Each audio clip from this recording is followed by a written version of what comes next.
These are the 4 things that you need to focus on right now in order to be able to grow your business in the most effective way in 2026. You see, last year was really transformational for me and for my business. We doubled our income, we diversified our lead sources across a bunch of different channels. We grew on LinkedIn, we grew YouTube, we grew on TikTok, on Instagram, everywhere. We enrolled multiple 25K clients. It was amazing. It was the kind of growth year that validates everything that I teach about premium positioning and basically strategic messaging.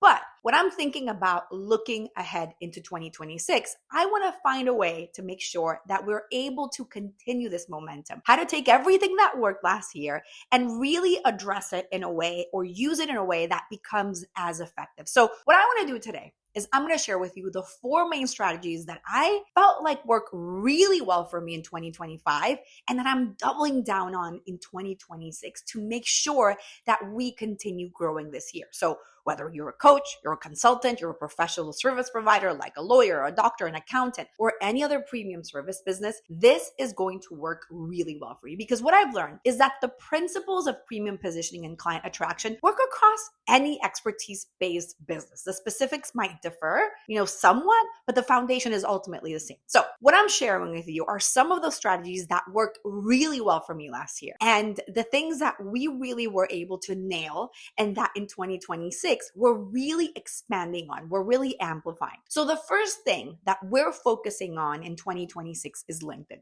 LinkedIn was amazing for me in 2025. I grew by almost 17,000 followers. We brought in multiple high ticket clients from this platform. We had over 1 million impressions. But what I realized is that I wasn't doing enough of real intentional relationship building. I was posting great content and waiting for a lot of inbound leads. And that worked pretty well for me. But what I wasn't doing was being strategic about outbound relationship building. I wasn't reaching out to potential clients or potential partners.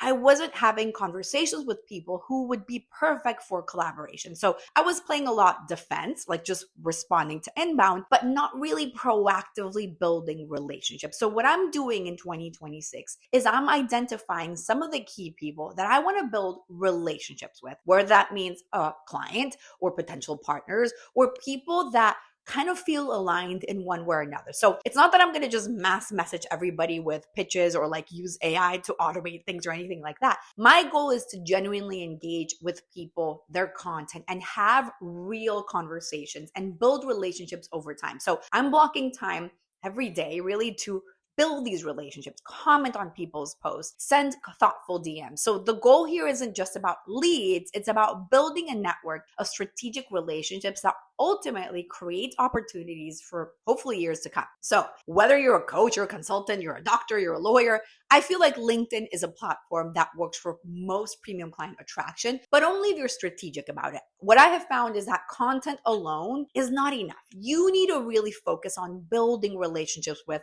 potential referral partners, complementary service providers, people who serve your ideal clients, thought leaders in your space. What I find is that is how you create consistent, high quality lead flow that doesn't just depend on your content. So that's the first thing. The second thing that we're focusing on is YouTube optimization and growth.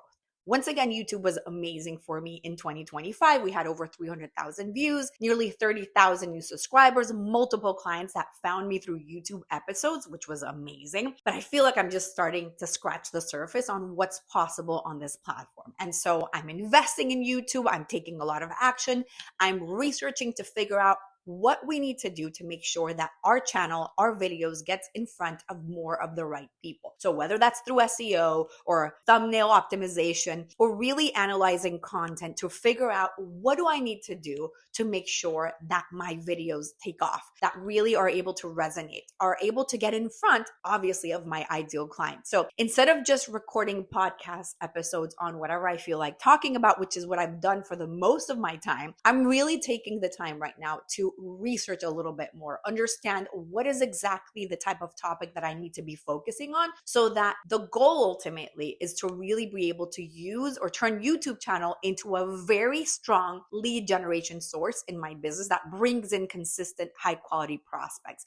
A lot of the clients that we brought in 2025 came from YouTube. My goal is to expand that even more in 2026. I feel like YouTube is a platform that most people are underutilizing. That is really what I think. I wish I would have started sooner, I'm being honest with you. So I think that it's really important that if you can create content that answers the questions that your clients have while showing your expertise, your unique approach, you can attract clients who are actively looking for solutions. So that's my recommendation. The third thing that we're focusing on is on building strategic partnerships. This to me was hands down one of the most effective strategies in 2025, and I'm certainly doubling down on it in 2026. So strategic partnerships, which looks like doing trainings on other people's audiences, appearing on their podcasts, exchanging guest appearances, promoting each other's work, generated some of my best clients last year. Because when somebody else introduces you to their audience and basically is vouching for your expertise, you instantly have credibility and trust that would very likely take a long time to build on your own. And so for me in 2025, it looked like me going on to a lot of different places and doing workshops and trainings and podcast interviews or training their audience or all of these different things. So I was bringing in these referral partners who were really incredible, and it was just incredibly effective for us in growing our business. So 2026, we're creating a systematic approach to identifying, reaching out, nurturing potential partners rather than just doing it like on the whim. So we're focusing on how can we serve these people with content that is genuinely valuable. It's not just pitching, but it's really giving them a different perspective on everything and really treat these partners as long-term partners versus just like a one-off transaction, essentially. So this to me is one of the most effective things that we figured out in 2025. And it's so simple. If you're a lawyer, for example, and you specialize in business formation, you could partner with an accountant and financial advisor. If you're a health coach, you could partner with personal trainers and nutritionists, essentially. If you're a business consultant, you could partner with marketing agencies or operations specialists. Like, these partnerships will give you access to warm, qualified audiences who already trust the person introducing you. So one great partnership can generate more high quality clients than months of content creation. That's what I found. Last thing that I'm focusing on in 2026 is message refinement and brand evolution. Because even though I teach messaging and positioning, I realize that in 2026, there's things that I need to incorporate. So I'm not just speaking, for example, to coaches and consultants. This year, I'm expanding to include all service professionals. So whether you're a lawyer, you're a doctor, you're an accountant, you're an architect, you're an engineer. And what I found is that a lot of the clients that I enrolled in 2025 fell within these categories. So what that means is that my power buyers, the way that I express my angle of mastery, is going to be more geared to a little bit of a broader audience in that way. So I'm rebranding a lot of different things. I'm rebuilding my website, updating my funnels, looking at my emails, looking at my copy, my content, everything that I'm creating to make sure that I'm incorporating this audience, because I know that this is an audience that's going to respond really well to angle of mastery, to turning what you do into a need to have, all of the different things that I've already been working on so far. What you need to understand is that your message isn't a thing that you just set and forget. It has to evolve as your business evolves. In my case, for example, we're incorporating a lot of conversations around AI, and that has been a major change in the last year. In your case, you have evolved, your audience has evolved, your expertise has evolved. You need to incorporate that into your marketing, because if you're still using the same messaging that you had 3 years ago, it's probably outdated and not really reflecting where you are right now. So regular message refinement ensures that your positioning stays aligned with who you are now, not who you were 5 years ago or 10 years ago or when you started. So the cool thing here is that these 4 strategies essentially work together, because LinkedIn relationship building is going to create those partnership opportunities. YouTube content is going to give me valuable material to share when building those relationships. Strategic partnerships are going to amplify your content and expand your reach. Or refining your message is going to be everywhere because you're broadcasting a clear and compelling message. And so that ultimately is the intention